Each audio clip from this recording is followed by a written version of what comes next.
ಇವತ್ತಿನ ಈ ವಿಡಿಯೋದಲ್ಲಿ ಕೋಟಕ್ 811 ಮೊಬೈಲ್ ಬ್ಯಾಂಕಿಂಗನ್ನು ನಾವು ಹೇಗೆ ರಿಜಿಸ್ಟರ್ ಮಾಡಬೇಕು, ಹೇಗೆ ಡೌನ್ಲೋಡ್ ಮಾಡಿ ಎಲ್ಲ ರೀತಿಯಾದ ಒಂದು ಪ್ರೊಸೆಸನ್ನು ನಿಮಗೆ ಕಂಪ್ಲೀಟ್ ಮಾಹಿತಿ ನಮಗೆ ಈ ವಿಡಿಯೋದಲ್ಲಿ ತಿಳಿಸ್ಕೊಡ್ತೇನೆ. ನಾನು ಹಿಂದಿನ ವಿಡಿಯೋದಲ್ಲಿ ಕೋಟಕ್ 811 ಜೀರೋ ಬ್ಯಾಲೆನ್ಸ್ ಇದೊಂದು ಬೆಸ್ಟ್ ಸೇವಿಂಗ್ ಅಕೌಂಟ್ ಆಗಿರುವಂಥದ್ದು, ಜೀರೋ ಬ್ಯಾಲೆನ್ಸ್ ಆಗಿರುತ್ತದೆ. ಇದನ್ನು ಹೇಗೆ ಓಪನ್ ಮಾಡೋದಂತ ನಿಮಗೆ ಕಂಪ್ಲೀಟ್ ಮಾಹಿತಿಯನ್ನು ನಿಮಗೆ ಹಿಂದಿನ ವಿಡಿಯೋದಲ್ಲಿ ತಿಳಿಸ್ಕೊಟ್ಟಿದ್ದೇನೆ. ಆ ವಿಡಿಯೋನ ನೋಡಿಲ್ದಿದ್ರೆ ಲಿಂಕನ್ನು ನಾನು ಡಿಸ್ಕ್ರಿಪ್ಷನಲ್ಲಿ ಕೊಟ್ಟಿರ್ತೇನೆ, ಅಲ್ಲಿಂದ ಹೋಗಿ ನೀವು ಅದನ್ನ ನೋಡ್ಬೋದು. ಮೊದಲಾಗಿ ಡಿಸ್ಕ್ರಿಪ್ಷನ್ನಲ್ಲಿ ಕೊಟ್ಟಿರುವ ಕೋಟಕ್ 811 ಆ್ಯಪ್ ಲಿಂಕನ್ನು ಕೊಟ್ಟಿರ್ತೇನೆ.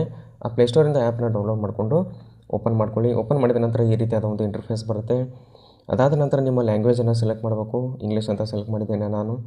ಅದಾದ ನಂತರ ಇಲ್ಲಿ ಲಾಗಿನ್ ಇಂಟು ಎಕ್ಸಿಸ್ಟಿಂಗ್ ಅಕೌಂಟ್ ಅಂತ ಇದೆಯಲ್ಲ, ಅದ್ರ ಮೇಲೆ ಕ್ಲಿಕ್ ಮಾಡಿ. ಅದಾದ ನಂತರ ಕೆಲವೊಂದಿಷ್ಟು ಪರ್ಮಿಷನ್ಗಳನ್ನ ಕೊಡಬೇಕಾಗುತ್ತೆ. ಐ ಅಂಡರ್ಸ್ಟುಡ್ ಅಂತ ಹೇಳಿ ಪರ್ಮಿಷನ್ಗಳನ್ನ ಕೊಡಿ. ಅದಾದ ನಂತರ ಅಲೌ ಅಂತ ಕೊಡಿ. ಅದಾದ ನಂತರ ಇಲ್ಲಿ ನಿಮ್ಮ ರಿಜಿಸ್ಟರ್ಡ್ ಮೊಬೈಲ್ ನಂಬರು ನಿಮ್ಮ ಡಿವೈಸ್ನಲ್ಲೇ ಇರಬೇಕು, ಮತ್ತು SMS ಕೂಡ ಅವೈಲೇಬಲ್ ಇರಬೇಕು, ಅಂದರೆ ರೀಚಾರ್ಜ್ ಇರಬೇಕು. ಸೆಂಡ್ SMS ಮೇಲೆ ಕ್ಲಿಕ್ ಮಾಡಿ. ಸೆಂಡ್ SMS ಮೇಲೆ ಕ್ಲಿಕ್ ಮಾಡಿದ ನಂತರ ಸ್ವಲ್ಪ ಹೊತ್ತು ವೆಯ್ಟ್ ಮಾಡಬೇಕಾಗುತ್ತೆ. ಇಲ್ಲಿ SMS ಸೆಂಡ್ ಆಗ್ತಾಯಿದೆ. ಅದಾದ ನಂತರ ಕನ್ಫರ್ಮೇಷನ್ ಆದ ನಂತರ ಇಲ್ಲಿ ಮೊಬೈಲ್ ನಂಬರ್ ವೆರಿಫೈ ಆಗುತ್ತೆ. ಮೊಬೈಲ್ ನಂಬರ್ ವೆರಿಫೈ ಆದರೆ ಟರ್ಮ್ಸ್ ಆ್ಯಂಡ್ ಕಂಡೀಷನ್ಗಳನ್ನ ಆಕ್ಸೆಪ್ಟ್ ಮಾಡ್ಕೊಳ್ಳಿ. ಅದಾದ ನಂತರ ಇನ್ಸ್ಟಂಟಾಗಿ ಇಲ್ಲಿ ಲಾಗಿನ್ ಆಗುವಂಥದ್ದು. ಲಾಗಿನ್ ಆಗುವಾಗ ಒಂದು MPIN ಕೇಳುತ್ತೆ. ಇಲ್ಲಿ ಫಸ್ಟ್ ಟೈಮ್ ಕೇಳೋದಿಲ್ಲ, ಇನ್ನೊಮ್ಮೆ ನೀವು ಲಾಗಿನ್ ಆಗ್ತಿರಲ್ವ ಆವಾಗ ಕೇಳುತ್ತೆ. ಆ MPIN ಯಾವಾಗ ಸೆಟ್ ಮಾಡಿರ್ತೀರ ಅಂದರೆ ಅಕೌಂಟ್ ಓಪನ್ ಮಾಡುವಾಗಲೇ ಅದನ್ನು MPIN ಸೆಟ್ ಮಾಡಲಿಕ್ಕೆ ಹೇಳಿರುತ್ತೆ ಅದು. ಆವಾಗ ನೀವು ಅದನ್ನ ಸೆಟ್ ಮಾಡಿರಬೇಕು. ನೀವು ಹಿಂದಿನ ವಿಡಿಯೋದಲ್ಲಿ ಅದನ್ನು ನೋಡಿ ಅಲ್ಲಿ MPIN ಹೇಗೆ ಸೆಟ್ ಮಾಡಬೇಕಂತ ನಾನು ತಿಳಿಸ್ಕೊಟ್ಟಿದ್ದೇನೆ. ಲಿಂಕ್ ಡಿಸ್ಕ್ರಿಪ್ಷನಲ್ಲಿದೆ, ನೋಡ್ಬೋದು. ಇಲ್ಲಿ ನೋಡ್ಬೋದು, ಅಕೌಂಟ್ ಓಪನ್ ಮಾಡುವಾಗ 2500 ಒಂದು ಇನಿಷಿಯಲ್ ಫಂಡಿಂಗನ್ನು ಮಾಡಿದ್ವಿ. ಆ ಫಂಡಿಂಗ್ ಇಲ್ಲಿ ಕಾಣ್ತಾ ಇರ್ಬೋದು ನಿಮಗೆ. ಇಲ್ಲಿ ನೋಡ್ಬೋದು, ಈ ಫಂಡಿಂಗ್ 2500 ನಮ್ಮ ಅಕೌಂಟ್ಗೆ ಇದು KYC ಆದ ನಂತರ ಇಲ್ಲಿ ಕ್ರೆಡಿಟ್ ಆಗೇ ಇರುತ್ತೆ. ಯಾವುದೇ ರೀತಿಯಾದ ಒಂದು ಚಾರ್ಜಸ್ ಕಟ್ ಆಗೋದಿಲ್ಲ.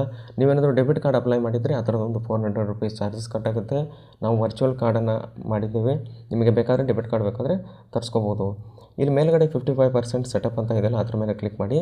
ಕ್ಲಿಕ್ ಮಾಡಿದ ನಂತರ ಇಲ್ಲಿ ನೋಡ್ಬೋದು ನಮ್ಮದು KYC ಫುಲ್ KYC ಕಂಪ್ಲೀಟ್ ಆಗಿದೆ. ಮತ್ತು ಈಗ ನಾವು ಅಮೌಂಟನ್ನು ಕೂಡ ನಾವು ಆ್ಯಡ್ ಮಾಡ್ಬೋದು, ಮತ್ತು ಚೆಕ್ ಬುಕ್ಕನ್ನು ಕೂಡ ಆರ್ಡರ್ ಮಾಡ್ಬೋದು. ನಾನು ಮುಂದೆ ನೋಡಿದ್ರೆ ನಿಮಗೆ ಚೆಕ್ ಬುಕ್ಕನ್ನು ಹೇಗೆ ಆರ್ಡರ್ ಮಾಡಬೇಕಂತ ನಿಮಗೆ ತಿಳಿಸ್ಕೊಡ್ತೇನೆ. ಭಾಳ ವರ್ಷಗಳ ಹಿಂದೆ ನಾನು ಹೇಗೆ ಮಾಡೋದಂತ ವಿಡಿಯೋ ಮಾಡಿದ್ದೇನೆ. ಆ ಲಿಂಕನ್ನು ಕೂಡ ಡಿಸ್ಕ್ರಿಪ್ಷನ್ ಕೊಟ್ಟಿರ್ತೇನೆ, ಅಲ್ಲಿಂದ ನೋಡ್ಬೋದು. ಹೊಸ ಪ್ರೊಸೆಸ್ ಏನಿದೆ ನಾನು ಮುಂದೆ ನೋಡಿದ್ರೆ ನಿಮಗೆ ತಿಳಿಸ್ಕೊಡ್ತೇನೆ. ನೀವು ಆಧಾರ್ ಕಾರ್ಡನ್ನು ಅಕೌಂಟ್ಗೆ ಕೂಡ ನೀವು ಲಿಂಕ್ ಕೂಡ ಮಾಡ್ಬೋದು. ಮತ್ತು ಆಧಾರ್ ಕಾರ್ಡ್ ನೀವು ಬೇರೆ ಬ್ಯಾಂಕ್ನಲ್ಲಿ ಯಾವ ರೀತಿಯಾಗಿ ಆ್ಯಡ್ ಮಾಡ್ಬೇಕಂತ ನಾನು ಗೌರ್ಮೆಂಟಿನ ಒಂದು NPCI ಆಫಿಷಿಯಲ್ ವೆಬ್ಸೈಟ್ನಲ್ಲಿ ಹೇಗೆ ಮಾಡಬೇಕಂತ ನಿಮಗೆ ವಿಡಿಯೋ ಮಾಡಿದ್ದೇನೆ. ಆ ವಿಡಿಯೋ ಕೂಡ ಲಿಂಕ್ ಡಿಸ್ಕ್ರಿಪ್ಷನ್ ಕೊಟ್ಟಿರ್ತೇನೆ, ಅಲ್ಲಿಂದ ಹೋಗಿ ನೀವು ನೋಡ್ಬೋದು. ಅದಾದ ನಂತರ ಹೋಮ್ ಪೇಜ್ಗೆ ಬಂದ ನಂತರ ಇಲ್ಲಿ ಡೆಬಿಟ್ ಕಾರ್ಡ್ ಅಂತ ಇದೆಯಲ್ಲ, ಆ ಡೆಬಿಟ್ ಕಾರ್ಡ್ ಕೂಡ ಹೇಗೆ ಆ್ಯಕ್ಟಿವೇಟ್ ಮಾಡಬೇಕಂತ ನಿಮಗೆ ತಿಳಿಸ್ಕೊಡ್ತೇನೆ. ಪಿನ್ ಹೇಗೆ ಸೆಟ್ ಮಾಡೋದು, ಮತ್ತು ಇ-ಕಾಮ್ ಅಂದರೆ ಆನ್ಲೈನ್ ಟ್ರಾನ್ಸಾಕ್ಷನ್ ಕೂಡ ಹೇಗೆ ಆನ್ ಮಾಡಬೇಕಂತ ನಿಮಗೆ ತಿಳಿಸ್ಕೊಡ್ತೇನೆ. ಇಲ್ಲಿ ಡೆಬಿಟ್ ಕಾರ್ಡ್ ಅಂತ ಇದೆಯಲ್ಲ, ಆ ಡೆಬಿಟ್ ಕಾರ್ಡ್ ಮೇಲೆ ಕ್ಲಿಕ್ ಮಾಡಿ. ಡೆಬಿಟ್ ಕಾರ್ಡ್ ಮೇಲೆ ಕ್ಲಿಕ್ ಮಾಡಿದ ನಂತರ ಇಲ್ಲಿ ಸೆಟ್ಟಿಂಗ್ಸ್ ಅಂತ ಇದೆಯಲ್ಲ, ಆ ಸೆಟ್ಟಿಂಗ್ಸ್ ಮೇಲೆ ಕ್ಲಿಕ್ ಮಾಡಿ. ಇಲ್ಲಿ ನಿಮಗೆ ನಿಮ್ಮ ಒಂದು ಡೆಬಿಟ್ ಕಾರ್ಡ್ ನಂಬರ್ ಕೂಡ ಇಲ್ಲಿ ನಿಮಗೆ ಸಿಗುತ್ತೆ. ಈ ಡೆಬಿಟ್ ಕಾರ್ಡ್ ನಂಬರು ಮತ್ತು ಎಕ್ಸ್ಪೈರಿ ಡೇಟು ಇದನ್ನು ಇಟ್ಕೊಂಡು ನೀವು ಫೋನ್ಪೇ, ಗೂಗಲ್ ಪೇ ಈ ಥರದ UPI ಆ್ಯಪನ್ನು ಕೂಡ ನೀವು ರಿಜಿಸ್ಟರ್ ಕೂಡ ಮಾಡ್ಕೋಬೋದು. ಈಗ ಸೆಟ್ಟಿಂಗ್ಸ್ನಲ್ಲಿ ಕ್ಲಿಕ್ ಮಾಡ್ತೇನೆ. ಸೆಟ್ಟಿಂಗ್ಸ್ ಮೇಲೆ ಕ್ಲಿಕ್ ಮಾಡಿದ ನಂತರ ಇಲ್ಲಿ set or reset ATM pin ಅಂತ ಇದೆಯಲ್ಲ, ಇದನ್ನು ಕ್ಲಿಕ್ ಮಾಡಿದರೆ ನಾವು ಪಿನ್ನನ್ನು ಜನ್ರೇಟ್ ಮಾಡೋಕ್ಕೆ ಕೇಳುತ್ತೆ. ಅದನ್ನು ಕ್ಲಿಕ್ ಮಾಡಿ. ಸೆಟ್ ಕಾರ್ಡ್ ಪಿನ್ ಮೇಲೆ ಕ್ಲಿಕ್ ಮಾಡಿದ ನಂತರ ಇಲ್ಲಿ 6 ಡಿಜಿಟ್ ಪಿನ್ ಇರುತ್ತೆ.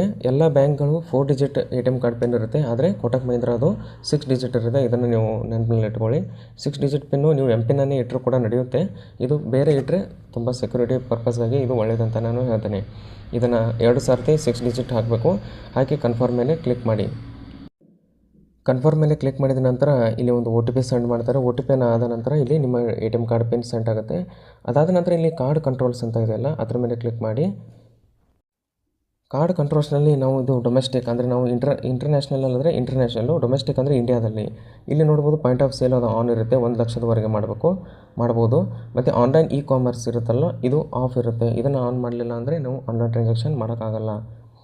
ಆನ್ಲೈನ್ ಟ್ರಾನ್ಸಾಕ್ಷನ್ ನಾನು ಆನ್ ಮಾಡ್ತೇನೆ. ನೀವು ಮ್ಯಾಕ್ಸಿಮಮ್ ಲಿಮಿಟ್ ಬೇಕಾದ್ರೆ ನಿಮ್ಗೆ ಎಷ್ಟು ಬೇಕೋ ಅಷ್ಟು ಇಟ್ಕೊಳ್ಳಿ. ಅದಾದ ನಂತರ ಇಲ್ಲಿ ಸೇವ್ ಚೇಂಜಸ್ ಮೇಲೆ ಕ್ಲಿಕ್ ಮಾಡಿ. ಅದಕ್ಕಿಂತ ಮುಂಚೆ ಇಂಟರ್ನ್ಯಾಷನಲ್ ಕೂಡ ಚೆಕ್ ಮಾಡ್ಕೊಳ್ಳಿ. ಇಂಟರ್ನ್ಯಾಷನಲ್ ನೋಡಿ ಎಲ್ಲ ಆಫ್ ಇದ್ರೇ ಒಳ್ಳೆಯದು. ನಿಮಗೆ ಯಾವಾಗ ಅವಶ್ಯಕತೆ ಇರುತ್ತೆ ಇಂಟರ್ನ್ಯಾಷನಲ್ ಟ್ರಾನ್ಸಾಕ್ಷನ್ನು ಆವಾಗ ಆನ್ ಇಟ್ಕೊಳ್ಳಿ, ಅದಾದ ನಂತರ ಆಫ್ ಇಟ್ಕೊಳ್ಳಿ. ಈಗ ನಾನು ಸೇವ್ ಚೇಂಜಸ್ ಮೇಲೆ ಕ್ಲಿಕ್ ಮಾಡ್ತೇನೆ. ಸೇವ್ ಚೇಂಜಸ್ ಮೇಲೆ ಕ್ಲಿಕ್ ಮಾಡಿದ ನಂತರ ಇಲ್ಲಿ ಕನ್ಫರ್ಮ್ ಮಾಡಿ ಕ್ಲಿಕ್ ಮಾಡಬೇಕು. ಕನ್ಫರ್ಮ್ ಮೇಲೆ ಕ್ಲಿಕ್ ಮಾಡಿದ ನಂತರ ನೋಡೋದು ಇನ್ಸ್ಟಂಟಾಗಿ ಇದು ಒಂದು ಸೇವ್ ಚೇಂಜಸ್ ಆಗುವಂಥದ್ದು. ಇದೇ ರೀತಿಯಾದ ಬ್ಯಾಂಕಿಂಗ್ ಮತ್ತು ಫೈನಾನ್ಷಿಯಲ್ ರಿಲೇಟೆಡ್ ವೀಡಿಯೋಸ್ಗಳಿಗಾಗಿ ನೀವು ನಮ್ಮ ಚಾನಲ್ ಸಬ್ಸ್ಕ್ರೈಬ್ ಮಾಡ್ಕೊಂಡಿಲ್ಲ ಅಂದರೆ ಸಬ್ಸ್ಕ್ರೈಬ್ ಕೂಡ ಮಾಡ್ಕೋಬೋದು. ಈ ಕೋಟಕ್ 811 ಒಂದು best zero balance saving account ಆಗಿರುವಂಥದ್ದು. ಇದನ್ನು ಹೇಗೆ ಓಪನ್ ಮಾಡಬೇಕಂತ ವಿಡಿಯೋ ಮಾಡಿದ್ದೇನೆ, ಅದನ್ನು ನೋಡಿ ನೀವು ಓಪನ್ ಕೂಡ ಮಾಡ್ಕೋಬೋದು. ಲಿಂಕ್ ಡಿಸ್ಕ್ರಿಪ್ಷನಲ್ಲಿ ಇರುತ್ತೆ. ಮತ್ತೆ ಮುಂದಿನ ವಿಡಿಯೋದಲ್ಲಿ ಸಿಗೋಣ.